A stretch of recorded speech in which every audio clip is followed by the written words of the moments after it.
سے حدیث سماعت کر رہے ہیں اور ہم آپ حضرات کے سامنے حدیث قدسی جو امام بخاری کتاب الرقاق کے اندر لے کر آئے ہیں اس کا تذکرہ کر رہے ہیں۔ حدیث قدسی کے اگلے حرف وَيَدَهُ الَّتِي يَبْطِشُ بِهَا، پھر میں اس بندے کے ہاتھ بن جاتا ہوں جس سے وہ پکڑتا ہے۔ اس سے پہلے ہم تذکرہ کر چکے کہ اللہ بندے کے کان بن جاتا ہے، اس کی آنکھ بن جاتا ہے۔ کان اور آنکھ میں کیا کمال پیدا ہو جاتا ہے اس کا تذکرہ ہم آپ کے سامنے بیان کر چکے ہیں۔ آج باری ہے اللہ اس بندے کے ہاتھ بن جاتا ہے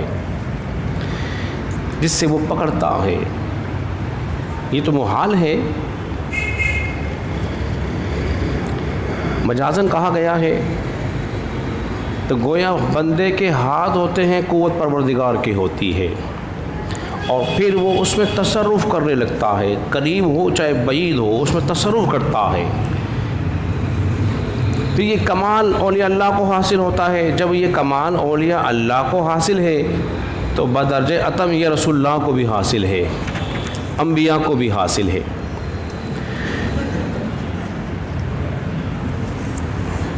ان کے سبا کی ایک ملکہ تھی جس کو بلقیس کہا جاتا ہے۔ سورہ نمل کے اندر اس کا تفصیلی واقعہ موجود ہے۔ جب آپ نے ملکہ بلقیس کو خط لکھا اور وہ وہاں سے چل کر آنے لگی، ابھی قریب ہی پہنچنے والی تھی، حضرت سلیمان علیہ السلام کو حاجت ہوئی کہ کیوں نہ میں اپنا کمال و مرتبہ دکھاؤں کہ اس کے آنے سے پہلے اس کا تخت بلقیس یہاں موجود ہو، تاکہ وہ اس کو دیکھے، میری نبوت پر میری قدرت پر ایمان لے آئے۔ آپ نے اپنے دربار میں اعلان کیا ہے کوئی اس تخت بلقیس کو لانے والا؟ تو آپ کے دربار میں ایک جن موجود تھا۔ اس نے کہا قال عفریت من الجن، وہ جن بولا انا آتیک بہ قبل ان تقوم من مقامک، اے حضور والا، اے اللہ کے نبی، میں لے کر آتا ہوں اس وقت۔ تو آپ نے فرمایا کتنی دیر میں لے آؤ گے؟ فرمایا آپ کا دربار جو لگا ہوا ہے اس کے برخاست ہونے سے پہلے لے آؤں گا۔ اور آپ کا دربار صبح لگتا تھا، دوپہر تک جاری رہتا تھا۔ یہ اجلاس جو چل رہا ہے آپ کا، یہ ختم بھی نہیں ہوگا، اس سے پہلے لے آؤں گا۔ اور ساتھ اس نے کہا وَإِنِّي عَلَيْهِ قَوِيٌّ أَمِينٌ، میں یہ بات ایسے نہیں کہہ رہا، مجھے اس کام کرنے پر قوت بھی حاصل ہے، امین بھی ہوں، امانت داری سے کہہ رہا ہوں، ایمانداری سے کہہ رہا ہوں، بات میں لے آؤں گا۔ آپ نے فرمایا ذرا مجھے جلدی ہے، اس کام کے لیے مجھے ذرا جلدی ہے۔ پھر آپ نے اعلان کیا ہے کوئی اس سے بھی جلدی لانے والا؟ تو قال الذی عنده علم من الکتاب، تو ایک شخص بولا جو کتاب کا جاننے والا تھا، اس نے کہا انا آتیک بہ قبل ان یرتد الیک طرفک، اے اللہ کے نبی میں لے آتا ہوں اس کو۔ آپ نے فرمایا کتنی جلدی لے کر آؤ گے؟ فرمایا آنکھیں بند کر کے کھولو گے، میں نہیں اس سے پہلے لے آؤں گا۔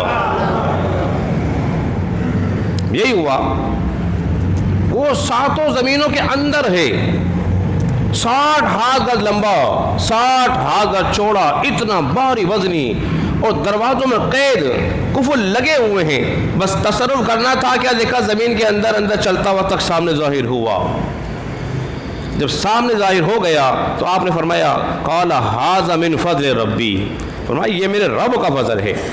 جب بندے کے ہاتھ میں قوت آ جاتی ہے، اور قوت بھی پروردگار کی ہو، اللہ کی عطا کردہ ہو، پھر کمال بھی ایسے پیدا ہوتا ہے۔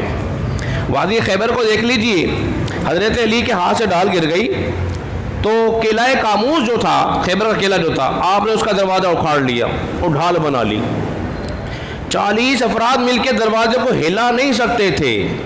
کسی نے پوچھا علی اتنا بھاری بھرکم دروازہ تم نے اٹھا کیسے لیا؟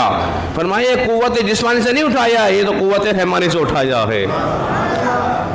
اب سمجھیے اس بات کو کہ میں اس بندے کے ہاتھ بن جاتا ہوں جس سے وہ پکڑتا ہے۔ جب بندے کے ہاتھ میں قوت اللہ کی آ جاتی ہے تو پھر کمال بھی ایسا پیدا ہوتے ہیں۔ یہ اولیاء اللہ کی عظمت و شان ہے۔